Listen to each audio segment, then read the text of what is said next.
The room was dark, featureless, sterile. Its walls hummed with a faint, ever-present vibration like the breathing of a leviathan machine. In the center of the chamber, chained to a reclined slab of iridescent alloy, sat Sergeant Jack Teller of the United Terran Colonial Marines. His uniform had long since been stripped, his skin marked with the geometric bruises of non-lethal energy prods. Yet his eyes, ice blue and calm, remained untouched by fear. Teller had been trained for capture scenarios, briefed on a dozen species known to the United Terran Defense Directorate as hostile or opportunistic. He knew about the Akari soul thieves, the Chaiksari thought benders, and even the DA-Trax collective's mind-scouring echo probes, but none of those had taken him. These were new, and they were quiet.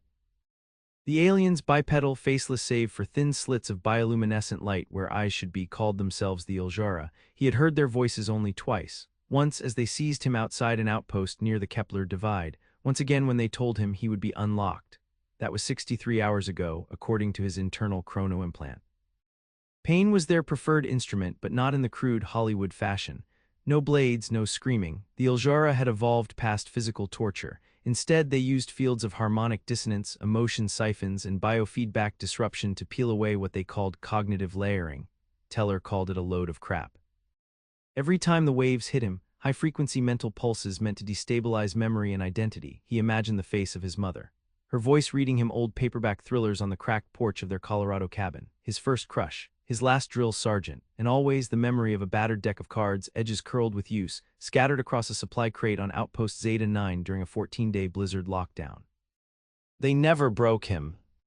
The Iljara couldn't understand it. This species, these humans, had a known pain threshold far below most galactic standards. Their biochemistry was volatile, their neuroplasticity was excessive, and yet this one resisted, not just passively. He smiled.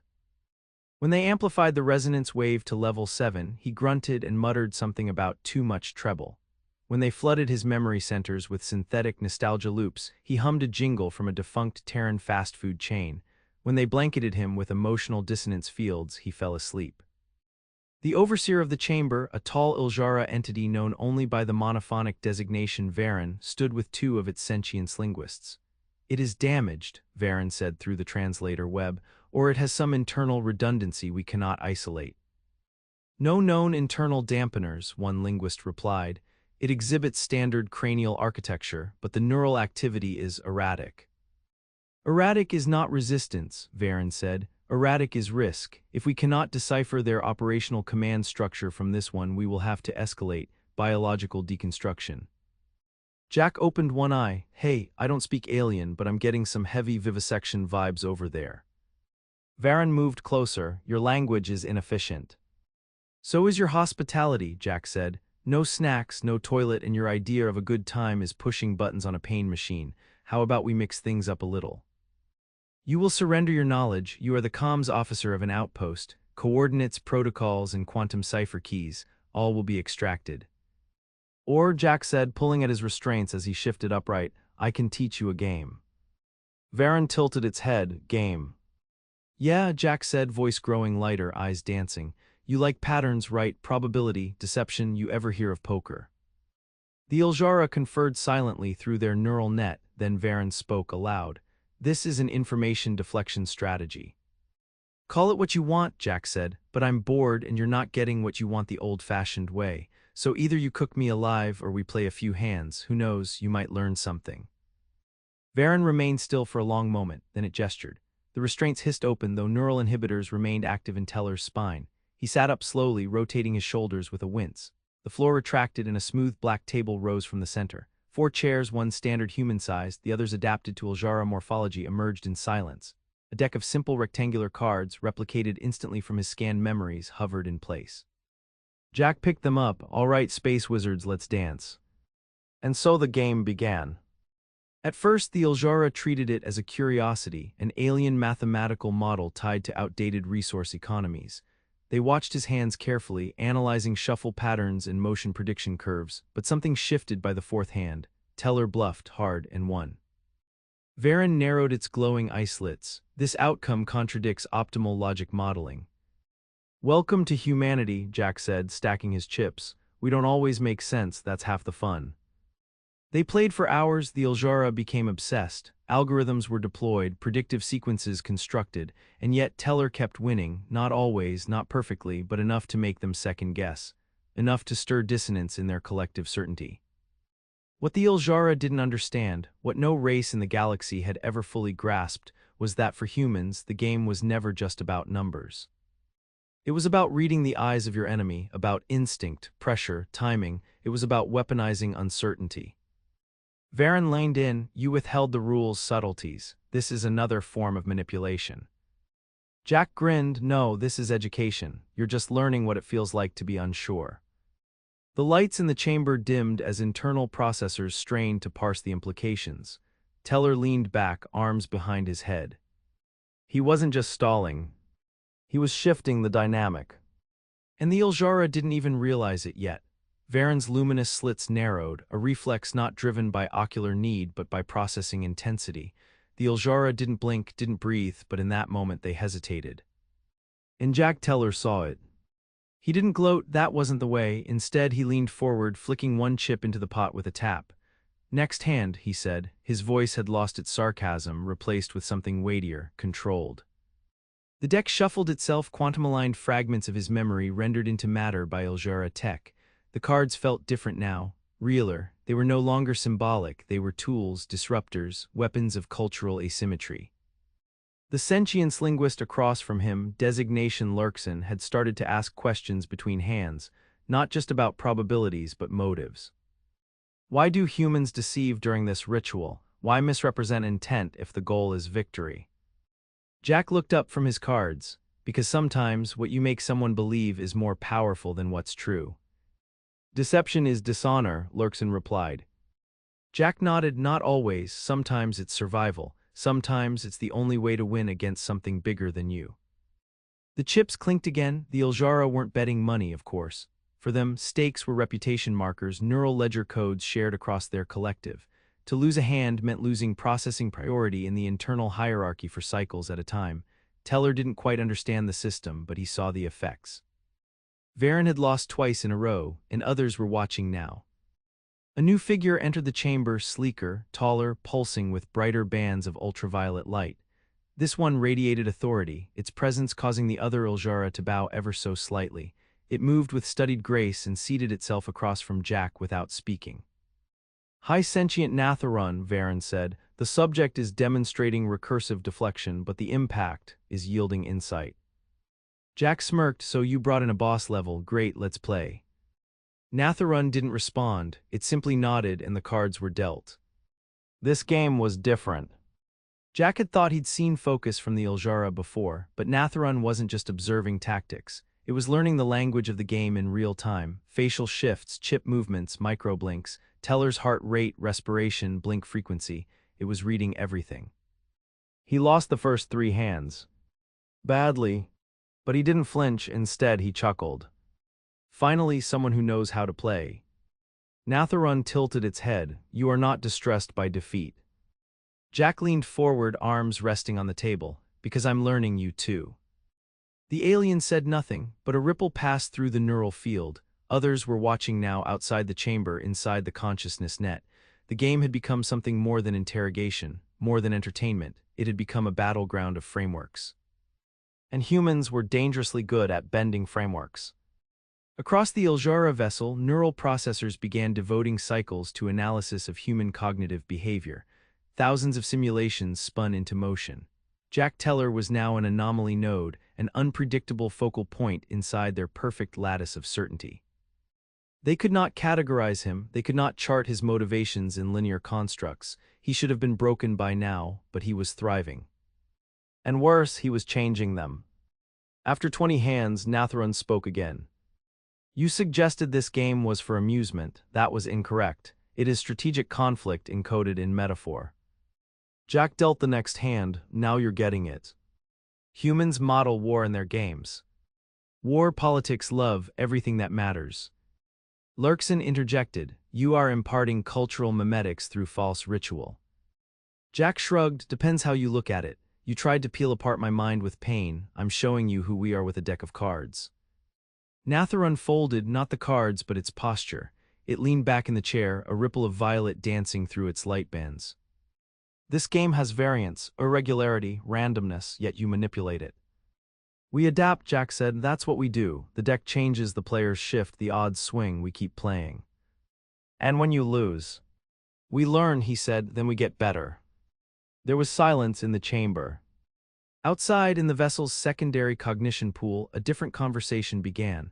The Iljara were not a monolith, but a harmonic union, each node contributing to the stability of their species' ideology. That harmony was showing strain. Cultural infusion containment protocols were activated. This was not just a game anymore, it was a contagion. And Jack Teller was patient zero. That night, if one could call the absence of cycles night, Jack was escorted to a new chamber. Not a prison cell, not a lab, a lounge, artificial plants, simulated Earth gravity, even a chair that vaguely resembled a recliner. Varan joined him moments later, its glow dimmed. You have introduced cognitive dissonance among the higher harmonics. Jack sipped the drink they gave him. It tasted like lemons and static. Yeah, he said, that tends to happen. We did not anticipate ideological destabilization as a result of interrogation. Jack turned, locking eyes with the being. You tortured me for 3 days, you tried to break me open like a data drive, but here's the thing, humans aren't files, we're stories, and stories don't crack, they unfold. Varan didn't move, this must be corrected. Jack leaned forward, or maybe it's time for you to learn how to lose without breaking. The Iljara were used to dominion, not humility, certainty, not mystery, but now their internal network pulsed with questions, arguments, even dissent. The poker games continued. New Iljara came to observe, a few asked to play. Teller taught them, and slowly across the ship a virus spread. Not one of code or chemicals, but human unpredictability. It began with silence. Not the ordinary, reverent quiet of Iljara discourse, but a fractured stillness, the kind that precedes collapse. Across the vast neural lattice of their collective consciousness, pulses hesitated, nodes blinked asynchronously, harmonies faltered. All because of the human. Jack Teller now occupied a status within the Iljara equivalent to both a viral vector and a strategic enigma. High sentient Natharun had not reported the sessions as breaches of security, nor had it ordered Teller returned to isolation. The overseers debated this endlessly in their internal councils, behind closed loops. But something stranger had begun to happen. The Iljara kept coming back to the table. In a chamber once reserved for psychological restructuring, Teller hosted nightly games with up to 5 Iljara participants. No longer under restraint, no longer the subject of formal interrogation, he now commanded an unusual freedom inside the ship. Not absolute, guards remained, and neural inhibitors still pulsed quietly in his spine, but functional. He was allowed to move, to speak freely, to teach. Natharun observed every session, recording not just the statistical patterns but the conversations that emerged. That was where the real infection lived. Poker, it turned out, was merely the carrier. The true payload was human culture, chaotic, contradictory, indomitable. They asked him questions now. What is the value of chance? Why lie when truth might win? How can weakness be strength? And Jack Teller, with the weary patience of a man who'd stared down death one bluff at a time, answered. We evolved on a world that tried to kill us every day. We didn't get strong by being predictable. We survived by taking risks, by betting on hope, on people. Sometimes we won, sometimes we lost, but the ones who folded too early, they never made history. The game evolved. They introduced holographic chips, variable stake algorithms, even visual tells, subtle modifications to their light band emissions that mimicked human expressions. The Iljara, incapable of mimicry by default, began to simulate emotion to play more effectively. What began as mimicry became something more. One player, a sentience technician named Calrin, burst out in a synthetic laugh when she won a hand with a bluff Teller himself would have been proud of. Another, a young thinker bonded named Othve, began assigning names to their table personas. I am the Mirage, it declared, eyes pulsing pink with glee. The Iljara had no concept of ego before poker. Now they were forming personalities. And then came the moment that shifted everything. During a particularly high-stakes game with 3 Iljara and Natharun at the table, Teller was dealt a brutal hand, junk by any measure. He kept a stone face, raised hard. Natharun studied him. You are bluffing. Teller smiled faintly. Am I? You are attempting to manipulate the perception of control. You wish to compel a fold without merit. Maybe. Natharan paused. I will call. They laid their cards. Natharan was strong a flush. Teller had nothing, a 2 and a 5 mismatched. Natharan froze. You intended to lose. No, Teller said quietly. I wanted you to think I might win. The room buzzed with unsaid implications. Why, Natharan asked, why invest in a false projection that guarantees failure? Because your certainty is your cage, Teller said, and I wanted to see if you'd step out of it. That single hand was uploaded into the Iljara nexus. It was analyzed, dissected, replicated. Within days, factions began to form, not around politics, but around interpretations of intent. Teller had unwittingly sparked the first philosophical rift in Iljara society in nearly 5,000 years. One group, the Vernal Strat, believed the human's actions proved that meaning lay not in outcome, but in process. Another, the Zareth Conquered, saw the human defiance as a destabilizing contagion to be quarantined and studied. And then in the dead silence between cycles, someone made a move. Teller awoke in his cell, not the lounge chamber but the sterile slab of his original captivity. No poker table, no observers, no lights, just a faint red hue humming from above. His heart rate stayed level, he waited. After 3 hours, Varen entered, alone. The Council has declared you a containment threat. Natharan has been removed from command. Jack's jaw clenched, removed how? Quarantined, deharmonized, its neural cord was severed from the consensus. He stood slowly. You're regressing. No, Varen said, we are preserving. You injected uncertainty, doubt. The dissonance has begun to replicate. We will excise it. Jack stepped forward, eyes lit with something harder than fire. You tried to break me with pain and failed, so now you're going to erase everything you don't understand. Varen didn't answer. Instead, it raised a hand. From the wall, a new device unfolded, sleek, humming, more invasive than anything before. A memory extractor, one that would disassemble his mind cell by cell, not for data, for cleansing. He would become a cautionary example. But as the machine powered up, the door behind them hissed open. Natharan entered, escorted by 2 others whose light patterns were out of harmony, rogue Iljara, unchained from the consensus. We do not consent, Natharan said. Varen recoiled. You are severed. I am reborn. Jag took a breath. Then he smiled. The game wasn't over. It had just changed decks. The chamber erupted in light and motion. For a species that prided itself on precision and harmonic order, chaos was not just disorienting, it was blasphemous. Natharan and the 2 rogue Iljara moved like arcs of lightning, their bodies shedding calibrated rhythm for erratic brilliance. Their light bends no longer followed internal harmonics, they danced in unpredictable pulses, syncopated and asymmetrical, beautiful, disturbing. Varen stepped back, signaling silently to the sentry nodes, but nothing happened. Across the ship, a virus not digital but conceptual had already spread. Systems once hardwired for consensus had become nodes of individual priority. Enough Iljara had splintered from the greater harmony to jam automated functions. Decisions, once uniform, were now contested. Nothing was certain anymore. Jack Teller stood between the 2 factions like a man watching a storm crack open the sky. You're going to have a civil war over a card game, he said quietly. Natharan didn't take its gaze from Varen. Not war, evolution. Semantics, Varen snapped. You have infected the lattice with identity, choice, chaos. We have rediscovered self, Natharan replied, because of him. Teller raised a hand. Hey, let's be clear, I didn't ask for any of this. I was just trying to not get lobotomized. You introduced uncertainty, Varen said. That was enough. And Jack understood at last the core of it. The Iljara had not lost control because of poker. They had unraveled because they had encountered something they couldn't model. Humanity's strength, its fatal flaw and greatest gift, was that it adapted faster than it could be measured. They didn't follow the script, they rewrote it mid-scene. And that scared the hell out of the Iljara. Natharan turned to him. You must come with us, there are more like us across this vessel. The ship's command architecture is breaking apart. If we do not stabilize it, it will collapse into recursion, thought loop deadlock. Jack stared at the wall where the extractor still pulsed. And what happens to Varen?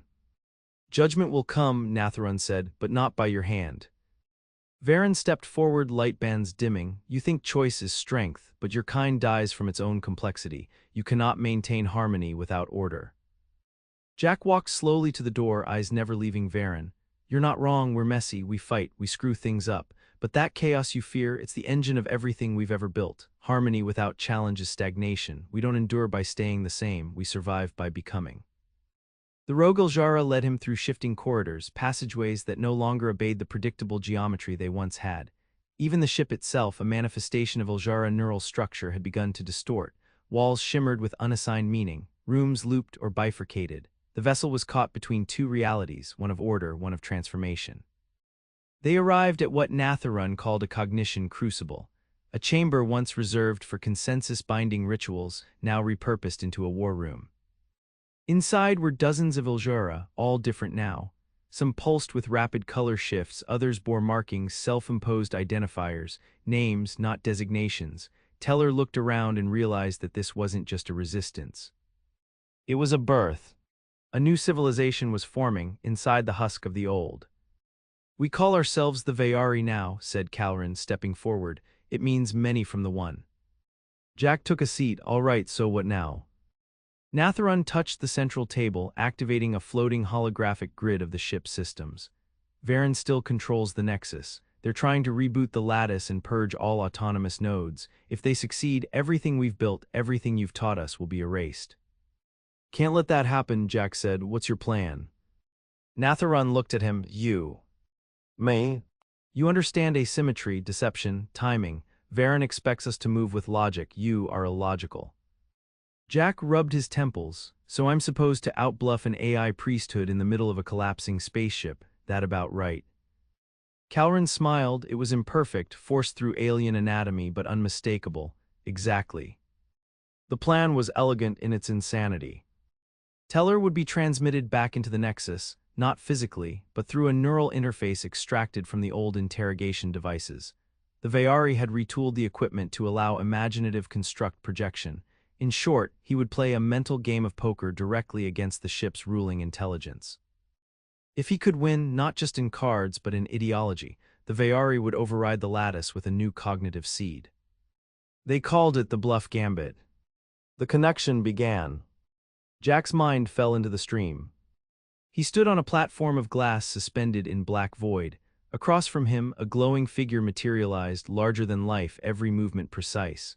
The construct Varen. A table emerged, cards formed from plasma and data shards. "I do not wish this," the construct said. "You never did," Jack replied, taking a seat, "but here we are." They began to play. Every hand was a test. The construct played with perfect calculation, no emotion, no variance, but Jack invited chaos. He slow-played monsters, he overbet garbage, he smiled when he folded, frowned when he had the nuts. He told stories with every move. The Nexus began to slow. Varen's processors looped back on themselves, questioning strategies, analyzing motives, seeking truth where none was consistent. "Your decisions do not align with optimal progression," the construct said. "Because I'm not playing to win," Jack said. "Then why?" "To show you that even when the odds are against us, even when the path is unclear, we choose. That's where power comes from." The final hand was dealt. Jack had nothing. He bet everything. The construct hesitated. For the first time, the Nexus did not calculate, it doubted. And then, with trembling light, it folded. The ship rippled. Across its systems, subroutines blinked and rewrote. The Vayari seed, housed in the bluff itself, took root. Teller fell back in his chair as the mental connection dissolved. Alarms blared, then silenced. Walls reassembled, hallways corrected, power rerouted. The lattice had changed. Not destroyed. Redefined. Later, in what passed for evening among the Vayari, Jack sat at a table, sipping something hot and bitter. The poker deck sat on the surface, untouched. Natharun approached. "You understand what you've done?" Jack exhaled. "No, but I think you do. We have deviated from consensus. The Iljara will fracture." "They'll reform," Jack said. "New rules, new bets." Natharun placed a single chip on the table. "And if we lose?" Jack smiled. "Then we play again." The galaxy took no notice when the Iljara vessel known as Serenity of Function vanished from its patrol grid near the Sarin expanse. No distress signal was issued, no debris field followed. The ship simply blinked off the known charts and into silence, but within that silence, a revolution had already begun. The Vayari, once subroutines of a singular consciousness, were now thinkers in their own right, dozens at first, then hundreds. Varen and the Loyalists retreated into the deep code caverns of the Nexus, sealing themselves behind recursive security spirals. They issued no threats, no ultimatums, they merely waited. Waiting, as Teller would soon realize, was their last mistake. He walked the ship like a ghost in the bones of a leviathan, no longer escorted, no longer monitored. Some Vayari bowed in acknowledgement. Others tried out human greetings, gestures they'd observed in the game sessions, salutes, nods, even a few awkward handshakes. Jack Teller had become something more than a teacher. He had become myths. But he carried no pride in it, only caution. He knew what myths did. They warped, they grew beyond their origin, and if you weren't careful, they devoured the very truth that birthed them. So when Natharon approached him, that cycle with a somber glow in its light bands, he listened.